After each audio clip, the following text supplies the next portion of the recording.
آج کے مذاکرے میں یہ بات ذہن میں آ رہی ہے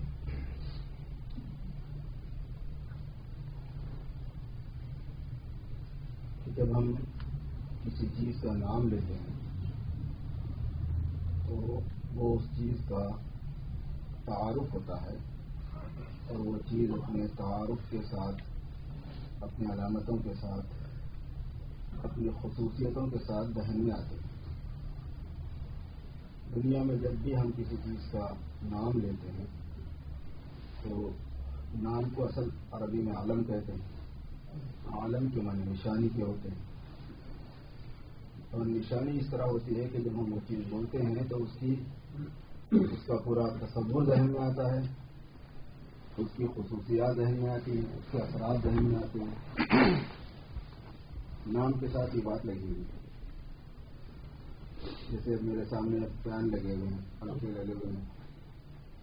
اب جب بھی ہم لفظ فین بولتے ہیں، پنکھا بولتے ہیں، تو اس کا ایک تصور ذہن میں ہوتا ہے، اس کی خصوصیت ذہن میں ہوتی ہے، اس کی علامتیں ذہن میں ہوتی ہیں۔ یعنی لفظ کے ساتھ میں اس کا تصور اور اس کی خصوصیات یہ سمٹ کر آتی ہیں۔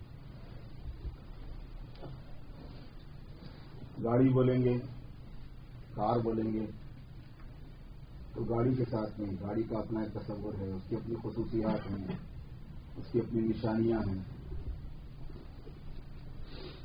جس نام کے ساتھ بولیں گے اس کی وہ کوالٹی، اس کی وہ شکل صورت، اس کا وہ شیپ شکل سب ذہن میں آتا ہے۔ تو مخصوص قسم کی گاڑی کا نام بولتے ہیں، آج جیسا بھی ماڈل چل رہا ہے اس ماڈل کے حساب سے اس کی فوراً ذہن میں آتی ہے۔ اچھا یہ کار ہے۔ مکان بولیں گے، مکان کے ساتھ یہی ذہن میں آتا ہے۔ اس کے ساتھ کھڑکیوں کا تصور بھی ہے، دروازوں کا بھی ہے، روموں کا بھی ہے، کچن کا بھی ہے، سب چیزوں کا ہے، کلر کا بھی ہے، ڈیزائن کا بھی ہے۔ کوئی بھی ہم نام بولتے ہیں تو اس نام کے ساتھ اس چیز کا ایک تصور اور اس چیز کی کچھ علامتیں یہ ذہن میں آتی ہیں۔ چیزوں سے ہٹ کر جب آپ اور آگے جائیں گے تو نام کے ساتھ اگر کوئی ڈیوٹی لگی ہوئی ہے، کوئی کمال لگا ہوا ہے، کوئی عظمت لگی ہوئی ہے، کوئی عہدہ لگا ہوا ہے، تو نام کے ساتھ ان عہدوں کا اور ان کی عظمتوں کا تصور بھی ذہن میں آ جاتا ہے۔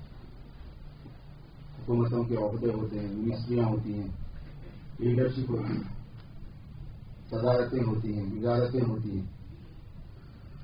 تو جب کوئی کسی لفظ کے ساتھ میں کسی وزیر کا نام آ جاتا ہے، کسی لیڈر کا نام آتا ہے، کسی پریزیڈنٹ کا نام آتا ہے، تو اس کے ساتھ میں اس لفظ کے ساتھ ایک بڑا ایک تصور بھی آتا ہے۔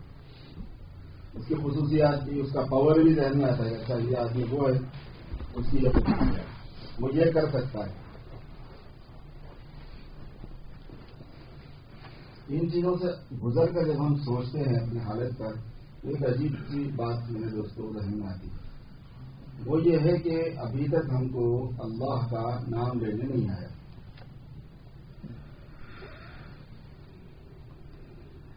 اللہ بولتے ہیں کچھ بھی ذہن میں نہیں آتا۔ کار بولیں گے تو کچھ ذہن میں آ رہا ہے، مکان بولیں گے تو کچھ ذہن میں آ رہا ہے، دکان بولیں گے تو کچھ ذہن میں آ رہا ہے، کوئی وزیر بولیں گے تو کچھ ذہن میں آ رہا ہے، کوئی منسٹر بولے تو کچھ ذہن میں آ رہا ہے۔ اللہ بولیں گے کچھ ذہن میں نہیں آ رہا، محمد بولیں گے صلی اللہ علیہ وسلم کچھ ذہن میں نہیں آ رہا۔ اس سے اس بات کا پتہ چلا کہ خود یہ لفظ بھی محنت کا محتاج، ہم اس کے اوپر محنت کرنے کے محتاج ہیں۔ خود اس لفظ پہ ہمیں غور و فکر کرنا ہے۔ ایک مرتبہ ہمارے شیخ نے مجھ سے ایک بات فرمائی کہ ادھر میرا ذہن منتقل ہوا تھا۔ انہوں نے فرمایا تھا کہ اللہ کی عظمت کے تصور کے بغیر جو ذکر ہوتا ہے اس میں اثر نہیں ہوتا ہے۔ ذکر تو ہوتا ہے، بہت سے لوگ ذکر کرتے ہیں، عظمت کا دھیان نہیں ہوتا ہے، اس کی وجہ سے اس کا کوئی اثر سامنے بھی نہیں ہوتا ہے۔ تو ذکر جو ہے وہ عظمت کے تصور کے ساتھ ہے، دھیان کے ساتھ ہے۔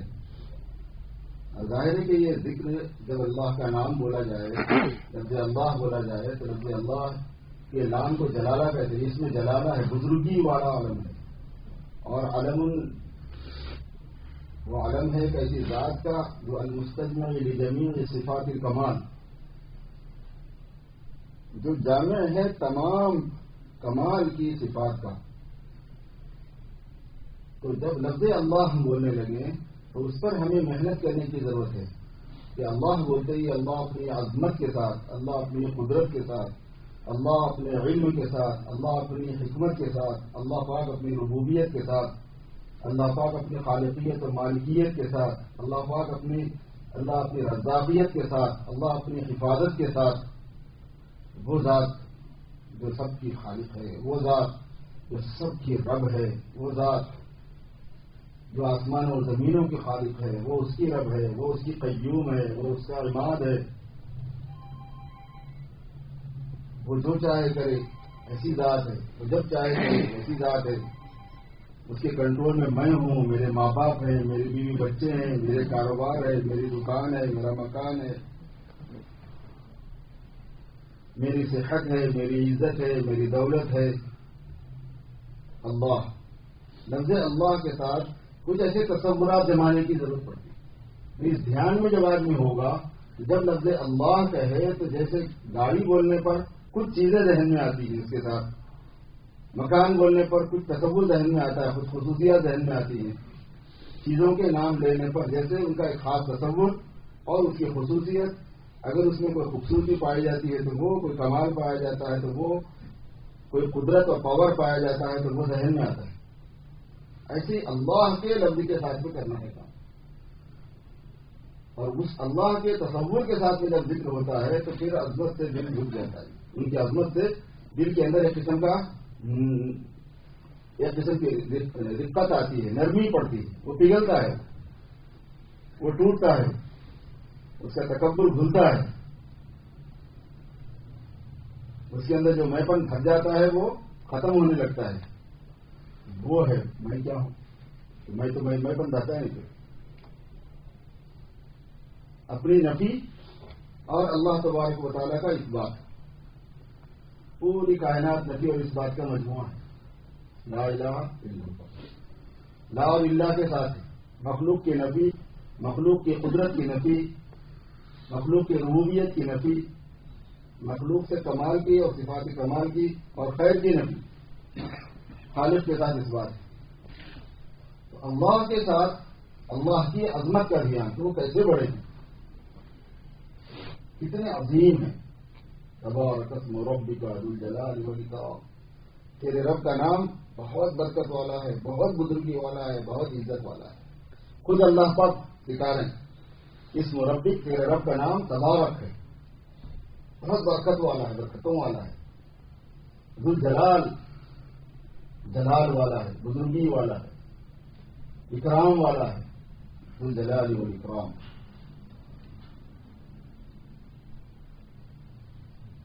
وہ فعال لما یرید ہے، جو چاہے کرے. وہ یحکم ما یشاء ہے، جو اس کا چاہے فیصلہ کرے. وہ جب کوئی چیز چاہتا ہے تو بس ارادہ کرتا ہے، اور ارادہ کرنا ہو جانا ہے. انما امرہ اذا اراد شیئا ان یقول له کن فیکون. وہ چاہتا ہو جا، وہ چیز ہو جاتی. عجیب ہے قدرت الہی میرے، عجیب ہی عجیب. کسی ان کی معلومات محدود ہیں، سب کچھ ان کے علم میں ہے. وہ علیم ہے، ان کے علم میں سب کچھ ہے، لامحدود علم ہے، سب کا ہے. قیامت تک جو ہوگا، جو ہو سکتا ہے، جو ہونے والا ہے، سب کا ان کو علم ہے. اس میں سے جس چیز کا ارادہ کریں ہو جانے کا، وہ ہو جاتی. اپنے معلوم کے بارے میں ارادہ کرتے ہیں، ہو جا، وہ چیز ہو جاتی. نہ کوئی مٹیریل ہے، نہ کوئی کچھ کام کرنا ہے، نہ کچھ میں محنت کرنی ہے، نہ کچھ چیزوں کو جمع کرنا ہے. جس ترتیب سے ارادہ کریں، جس تفصیل سے ارادہ کریں، جس وقت کے ساتھ ارادہ کریں، جس زمانے کے ساتھ ارادہ کریں، یہ ہو جاتا ہے کہ فلاں ابن فلاں، فلاں وقت میں، فلاں زمانے میں، فلاں کے گھر میں پیدا ہونا ہے. یہ انہوں نے ارادہ کیا ہوا، وہ اسی ٹائم سے ہوگا، وہ اسی وقت کے ساتھ میں ہوگا. وہ فعال لما یرید ہے. انما امرہ اذا اراد شیئا ان یقول له کن فیکون. کیونکہ خلق کی حقیقت ہی میرے بزرگوں یہ ہوتی ہے کہ خالق اپنے مخلوق کے ساتھ میں ظہور کا ارادہ کر لیتا ہے، بس کچھ بھی نہیں کرتا، انہیں کچھ کرنا ہی نہیں پڑتا. معلوم کے مخلوق ہونے کے لیے ارادہ ہے بس، فوراً ہی جو ہے نور کے پردے پہ ظاہر ہو جاتی تھی، اور اس کا خلق یہی ہے، قائم رہتا، اسی کے ساتھ قائم ہے۔ اللہ کے قائم رکھنے سے ہی سب قائم رہتا ہے، اللہ کے ظاہر کرنے سے ہی سب ظاہر ہوتا ہے۔ اللہ نور السماوات والارض، اللہ ہی آسمان و زمین کا نور ہے، اور نور اس کو کہتے ہیں جو اپنی ذات میں ظاہر ہو کر دوسرے کو ظاہر کرے، ظاہر لعینہ مظہر لغیرہ، نور کی تعریف یہ لکھی ہے، جو خود سے ظاہر ہو اور دوسرے کو ظاہر کر دے۔ اور خود سے جب کوئی چیز بہت زیادہ ظاہر ہوتی ہے تو وہ باطن ہو جاتی ہے، اس لیے وہ نظر نہیں آتی۔ اللہ تبارک و تعالیٰ پوشیدہ ہے اپنے زیادتی ظہور کی وجہ سے، اللہ پاک پوشیدہ ہے اللہ اپنے زیادتی ظہور کی وجہ سے، بہت زیادہ ظاہر ہے ادھر دیکھنے سے۔ جیسے ہم اپنی آنکھ کو، اپنی روشنی، آنکھوں کی روشنی کو خود نہیں دیکھتے، حالانکہ ہماری آنکھوں میں جو روشنی ہے وہ ظاہر یا نہیں ہو کر ہی مظہر لغیرہ ہو رہی ہے، اپنے سے ظاہر ہے تبھی تو دوسرے کو بتا رہی ہے کہ بھائی یہ شاید ہے، ڈاکٹر صاحب ہے، فلاں ہے، فلاں ہے، فلاں ہے۔ اس کو تو ہم نہیں دیکھ رہے، ان کو دیکھ رہے ہیں، وہ خود زیادہ ظاہر ہونے سے وہ نظر نہیں آئے گی، جس پہ جا کے اس نے اپنا اثر ڈالا وہ چیز ظاہر ہو جاتی ہے۔ اور تعالیٰ شانہ ظاہر ہے، وہی پھر باطن بھی ہو گئے، وہی اول بھی ہے، وہی آخر بھی ہے، وہی ظاہر بھی ہے، وہی باطن بھی ہے، وہی قیوم ہے، وہی قادر ہے، وہی مقتدر ہے، وہی خالق ہے، وہی مالک ہے، وہی رازق ہے، وہی حاکم ہے، وہی مدبر ہے، وہی رب ہے۔ جب اللہ کا لفظ ہم بولنے کی عادت ڈالیں، اللہ کا لفظ بولا کریں، اللہ کا ذکر کیا کریں، تسبیح پڑھا کریں، مجھے جس بات پہ محنت کرنی ہے وہ یہ ہے کہ اس کا تصور میرے ذہن میں آیا کرے، اس کی عظمت دل میں آ جایا کرے، دل اس سے بھر جایا کرے۔ یہ نہیں ہے کہ لا الہ الا اللہ محمد رسول اللہ کا وزن آسمان اور زمین سے زیادہ، ساتوں آسمان اور ساتوں زمین سے زیادہ اس کا وزن ہے۔ ایک فزیکل وزن اس کا یہ ہے کہ ایک پلڑے میں یہ رکھ دیے جائیں گے اور دوسرے پلڑے میں یہ دو ساتوں آسمان اور زمین رکھے جائیں گے تو ساتوں آسمان اور زمین والا پلڑا ہلکا ہونے کی وجہ سے اڑنے لگے گا، اور کل قیامت میں اس کا وزن ظاہر کیا جائے گا کہ یہ وزن اتنا ہے۔ سبحان اللہ نصف المیزان والحمد للہ تملأ او قال تملأ ما بین السماء والارض۔ اللہ پاک ہے، سب عیبوں سے پاک، مخلوق کے صفات سے پاک، مخلوق کے عیوب سے پاک، مخلوق ہونے سے پاک، شریک ہونے سے پاک، بیٹا ہونے سے پاک، بیوی ہونے سے پاک، کمزور ہونے سے پاک۔ جب سبحان کے ساتھ میں اللہ بولا جاتا ہے تو وہ جتنی کائنات میں عیب کی شکلیں ہیں سب سے نفی ہونے کی وجہ سے اور اللہ کے ساتھ پاکی کا جوڑ ہونے کی وجہ سے اتنا ثواب اللہ دیتے ہیں کہ آدھا میزان عمل بھر جاتا ہے، آدھا ترازو بھر جاتا ہے۔ اس کے ساتھ پھر الحمدللہ لگا دیں کہ ساری تعریف اللہ رب العزت کے لیے، سب کمالات جو ان کے ہیں، خوبی ان کی ہے، خیر ان کی طرف سے، پورے کے پورے کمالات کا اظہار صرف اس بات اللہ رب العزت کے لیے جب ہو جاتا ہے تو حق تعالیٰ شانہ اتنا ثواب اس پر مرحمت فرماتا ہے کہ بات کمپلیٹ ہو گئی ہے تمہیں، تمام عیبوں سے پاک ہونے کی بات آدھی ہے اور تمام کمالات سے متصف ہونے کی بات پوری ہو گئی ابھی۔ سبحان اللہ اصل میں لا الہ کی تعبیر ہے، الا اللہ الحمدللہ کی تعبیر ہے، الحمدللہ الا اللہ کی تعبیر ہے، کیونکہ کمالات کا اس بات اللہ کے لیے ہے اور عیبوں کی نفی، کمزوریوں کی نفی اللہ سے ہے۔ تو یہ وہ ملا کہ عیبوں سے پاک کر دیے، کمالات کو جمع کر دیے، پورے اللہ کے لیے ثابت ہو گئے، تو بچا کیا؟ کچھ بھی نہیں بچا۔ تو میزان عمل میں کیا بچا؟ تو بولے کچھ بھی نہیں بچا۔ الحمدللہ تملأ، الحمدللہ بھر دیتا ہے۔ آپ نے یہ فرمایا تملأ کہ میزان عمل کو بھر دیتا ہے، یا آپ نے فرمایا تملأ ما بین السماء والارض، آسمان و زمین کے درمیان کو بھر دیتا ہے۔ اب کچھ جگہ ہی نہیں رہتی اس کے بعد، پورے آسمان و زمین کے خلا میں جگہ باقی نہیں رہتی ہے، مگر پڑھنے والے کو پتا ہو کہ اس نے سبحان اللہ سے کیا کہا، کس کے بارے میں کہا، اور الحمدللہ سے اس نے کیا کہا، کس کے بارے میں کہا۔ اس لیے عظمتیں جو ہیں، رفعتیں، کبریائی، قدوسیت، جبروتیت، یہ سب اللہ رب العزت کے لیے. اللہ کا نام میرے دوستوں بھولے نہ آ جائے.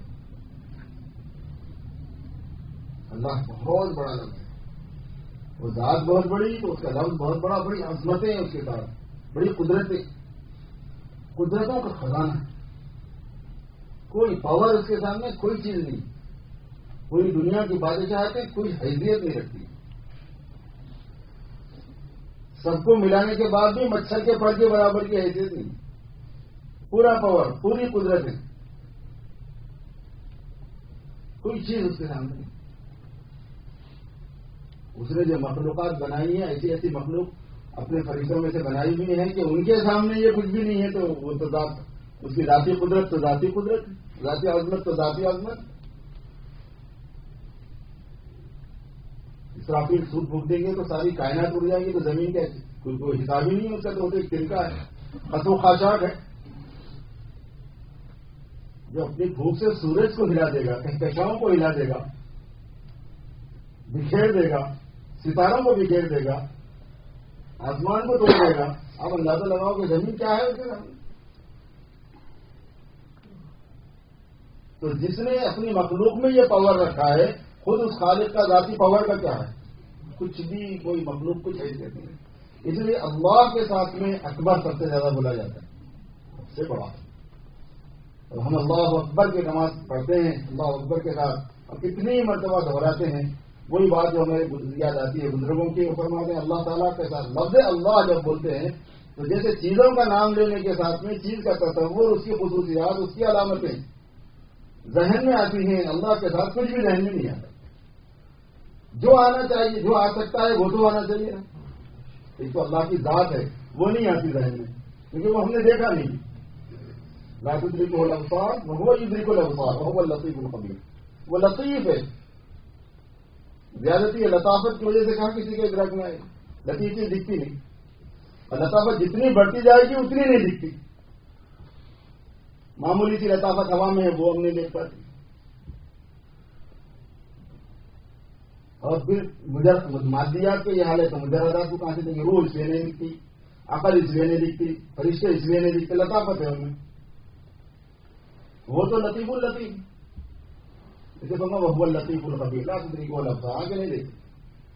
آنکھوں کو دیکھنے کے واسطے آنکھ کی شعاع جا کے کسی پہ ٹکنے کا ہے، وہاں ٹکنے کا سوال ہی نہیں ہوتا. وجود باری لطیف اور محض ہے، اور اس کے اندر کوئی چیز دکھتی نہیں، کوئی چیز آڑ نہیں آتی. اس لیے اللہ کے ساتھ اللہ کے عظمت کا دھیان، اللہ کی بڑائی کا دھیان، اللہ کی قدرت کا دھیان، اللہ کی طاقت کا دھیان، ان کی ربوبیت کا دھیان، اللہ تبارک و تعالیٰ کی حفاظت کا دھیان، اللہ کی عزت کا، اللہ کے عزیز ہونے کا، اللہ کے علیم ہونے کا، ان کے حلیم ہونے کا، ان کے کریم ہونے کا، ان کے جلیل ہونے کا. اس استحضار کے ساتھ اللہ تبارک و تعالیٰ کا نام لینا آ جائے. اسے بزرگوں نے صحیح فرمایا کہ ہم کو ابھی تک اللہ کا نام لینا نہیں آیا. ایک بزرگ فرما رہے تھے، لفظ اللہ کے ذکر کی توحید بھی ہم کو حاصل نہیں ہے، اس میں 50,000 شرک لگے نا ہمارے پاس. کتنے عظمتیں، بڑائیاں دل کے اندر بیٹھی ہوئی ہیں، اور اللہ بھی ہے ساتھ میں، اللہ اکبر بھی ہے ساتھ میں، تو کہاں ان کی توحید حاصل ہے؟ حق تعالیٰ شانہ اللہ کا نام صحیح معنی میں، محمد صلی اللہ علیہ وسلم کا نام صحیح معنی میں لینے کی سعادت نصیب فرمائے. ایسے ہی محمد کے ساتھ صلی اللہ علیہ وسلم، محمد کے لفظ کے ساتھ میں جو تصور، جو خصوصیات، جو کمالات جو آنا چاہیے اس لفظ کے ساتھ میں، جو ادب، جو احترام، جو رفعت اور جو عظمت اور عزت اللہ پاک نے عطا فرمائی ہے، جو آنا جو آتی. جب وہ نہیں آتی تو پھر دل اس سے بھرتا نہیں. جب دل اس سے بھرتا نہیں ہے تو یقین میں، ایمان میں اس کے جذبات نہیں آتے. جب جذبات نہیں آتے تو پھر اطاعت نہیں ہوتی. یہ ہے تعلق اس کا.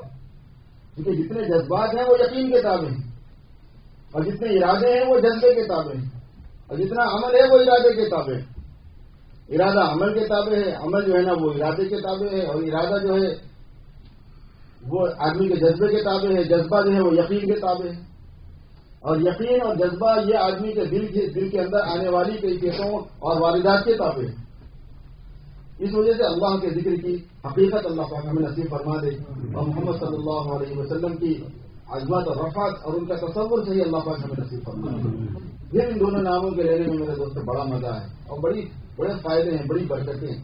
پھر وہاں سے جب یہ خالی لفظ کا یہ حال ہے، اللہ پاک کی ذات کے ساتھ صفات ہیں، ان کے اسماء ہیں، جو خصوصیات ہیں، جتنا آدمی اسے غور و فکر کرتا جائے گا اللہ تعالیٰ اسے نوازیں گے. اللہ پاک ہم سب کو عمل کی توفیق عطا فرمائے.